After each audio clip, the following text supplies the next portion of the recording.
Hello dear students, I am Dr. Rahul Joshi, Assistant Professor at Department of Commerce. The topic I have chosen for today is winding up. Now before we start with winding up, let's talk about a term which is known as insolvency. Now insolvency is a state of not being able to repay one's debt. So insolvency is a state where one is unable to pay its debt. It's merely a situation and it can be used both in respect of individuals and corporates. In simple words, we can say that insolvency is a term which we can use in respect of both individuals and corporates. Whereas if we talk about the word bankruptcy, it's a legal status given by the court.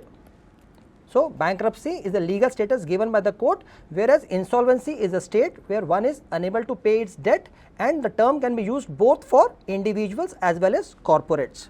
Now if insolvency is not resolved, then what happens? Then either it's bankruptcy or winding up. Winding up is a term which is used for corporates, and whereas bankruptcy is a term which is used for individuals and firms. So let's make it clear once again that insolvency is a state. So first step would be insolvency. If insolvency is not resolved, then what will happen? Either it will be a bankruptcy if it's a case of individuals, or it will be a winding up if it's a case of corporates. And in this particular lecture we would be talking about winding up. Winding up and liquidation are two same words right now. Now what do you mean by the word winding up? The winding up of a company, it's a process. The most important word is winding up is a process where life is of the company comes to an end and its property is administered for the benefit of creditors and members. To put it in very simple words, we can say that winding up is a process where a court appoints a person known as liquidator. Liquidator will take over the charge of company and he will administer the company assets. He will come into picture, he will sell the assets of the company and he will pay the debts to creditors. So this entire process is known as winding up. During winding up, the management of company's affairs is taken out of director's hand and the management is taken care over by liquidator. The liquidator once appointed, the directors of the company will sit at home. Liquidator will come to the office. He will see the assets of the company, he will sell all the assets of the company and he will pay the debts of the company. Now the debts when liquidator pays, they need to pay in a particular hierarchy which is mentioned in Companies Act, right? So this is what is here. At the end of the winding up, the company will have no assets or liabilities, but that does not mean that in winding up, the company life comes to an end. Company is still alive in the eyes of law during winding up. Company's existence comes to an end only after the dissolution order is passed by the court. Now let's understand what is the difference between winding up and dissolution, because normally these two terms are used interchangeably. So let's start with it. Winding up means it's a process. The most important word under winding up is that it's a process, whereas dissolution is a stage. Company is unable to pay its debt. Court appoints liquidator. Liquidator will take charge of company. Liquidator will sell the assets, liquidator will give the money realized to the debtors. This entire process is known as winding up. The moment liquidator is appointed by NCLT and till the time liquidator gives its order to the court that he has realized all the assets and he has written off all the liabilities, this entire process is coming under the term winding up. Once liquidator submits its report to court, then the court will pass an order of dissolution.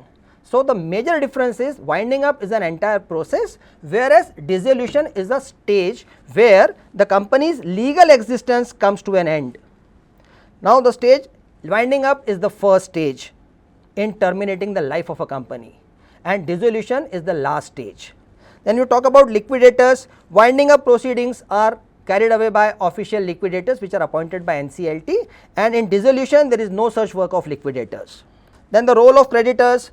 Creditors can prove their debt during winding up. Creditors can come to liquidator and say that even they have the debts against company. But once the court has given an order of dissolution, then no creditor can come and prove his debt. Then intervention of court. Order of court is not necessary in case of winding up, whereas for dissolution order of court is compulsory.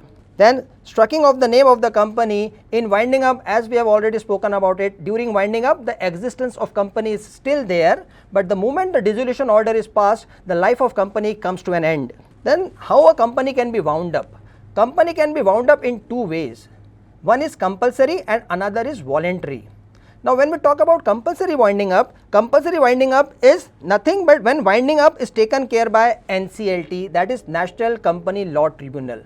When winding up is taken care by NCLT, that is known as compulsory winding up. And when winding up is taken care by Insolvency and Bankruptcy Code 2016, that is known as voluntary winding up.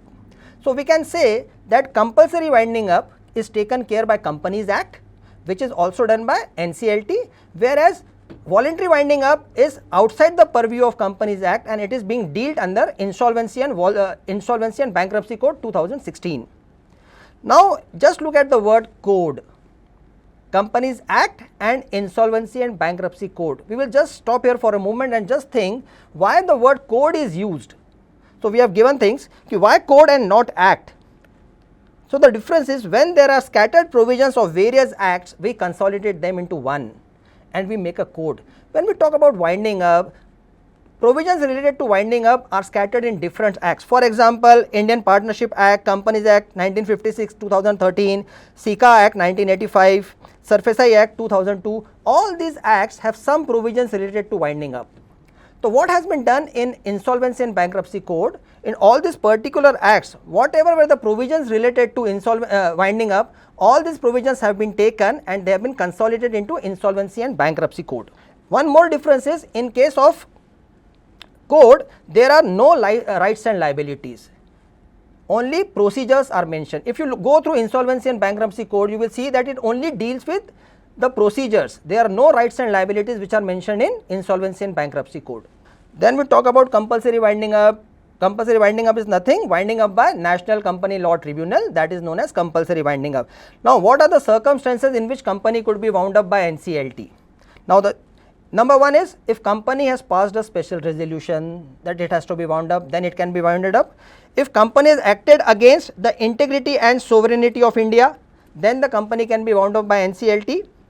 If on an application made by the registrar or any other person authorized by the central government and NCLT is of the opinion that affairs of the company have been conducted in a fraudulent manner, then also NCLT can wind up the company.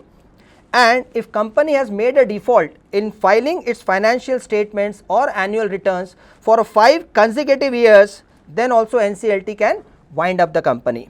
And the last one is the residuary clause, which says if the NCLT is of the opinion that it is just and equitable to wind up the company, NCLT can go again with the winding up of the company. Now who all can go for petition of winding up? An application for winding up of a company has to be made by way of a petition to tribunal. Tribunal is nothing but National Company Law Tribunal, that is NCLT. Now who may petition for winding up? A petition for winding up may be made by any of the following persons. First is the company itself. A company itself may present a petition for winding up if its shareholders have passed a special resolution in general meeting that the company needs to be winded up. So the first thing is a company can itself go for winding up if the shareholders of the company have passed a special resolution in general meeting. Second, the creditors of the company can go for winding up. Then by any contributory can go for winding up. For contributory to make an application or a petition for court for winding up, he needs to satisfy certain conditions. The conditions which a contributory needs to satisfy are as follows. The shares in respect of which he is a contributory were originally allotted to him. Number 2 is he has been the registered holder for the shares for at least 6 months out of the past 18 months. Means for past 18 months out of 6 months he needs to be the member of the company. And the last one, he has received the shares because of death of the former holder. If these 3 conditions are satisfied, then a contributory can make an application for winding up. Even one of these conditions would be enough for making an application for winding up. Then joint petition. Petition for winding up can be made by jointly by these 3 also, company, creditor and contributory. All 3 of them can join hands and make an petition for winding up. Then we have registrar who can file a petition for winding up. Again, registrar has to have an opinion before he processes for winding up. Now registrar can have where it appears to the registrar that the company is unable to pay its debt. Second, where the company has acted against the interest of integrity of India. Where the affairs of the company have been conducted in a fraudulent way and where the company has made a default in filing with the registrar, the financial statement for 5 consecutive previous years. If registrar finds that any of these conditions are there, even registrar can make an application for winding up to NCLT. And the last one is any other person who is authorized by central government can go for winding up. So this is all for today. In the next class we will start with voluntary winding up.